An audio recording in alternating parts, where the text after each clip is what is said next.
Une seule. C'est dur de choisir une claque. J'ai pris trop de claques. Bonjour, c'est Rebecca Marder et bienvenue dans ma cinémathèque. Le cinéma, pour moi, c'est le miroir du monde, c'est mon métier maintenant, c'est un rêve. Je pense que c'est Rome, ville ouverte, de Rossellini, qui fait partie d'une trilogie de films Paesa, Allemagne Zéro et Rome, ville ouverte, pour Anna Magnani et pour ce film. Une seule. C'est dur de choisir une claque. J'ai pris trop de claques. Je pense que Le Kid de Chaplin, ouais, c'est un des plus grands films. Simone Veil, c'est l'incarnation de la dignité, de la force de vie, de l'intégrité.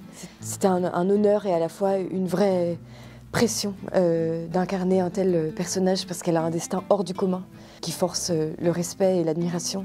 Il n'y a pas un des sujets traités dans le film qui ne soit pas d'actualité, que ce soit l'Europe, l'avortement, la guerre, l'immigration, le racisme, l'antisémitisme, c'est fou et cette femme était une pionnière. Elle a ouvert la voie à tellement de combats et j'ai l'impression que faisant partie de l'humanité, on se doit de continuer à se battre et à rester vigilant.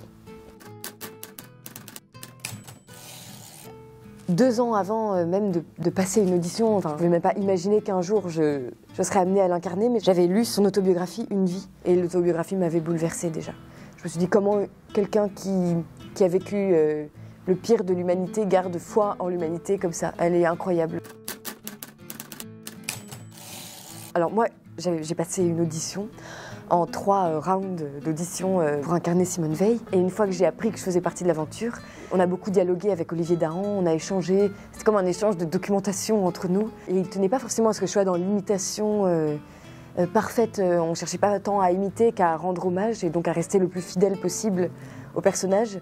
J'ai passé, je pense, des nuits entières sur ina.fr à l'observer parler, à regarder à quel point son regard est tellement, qui vous transperce un peu entre les vivants et les morts, tellement profond. Puis une labiale, elle avait une labiale très fermée. Olivier Dahan tenait à ce que j'écoute sa voix des heures durant pendant les mois qui ont précédé le tournage, donc parfois 2 à 3 heures par jour, d'écouter, essayer de se rapprocher au maximum, de lui rendre hommage.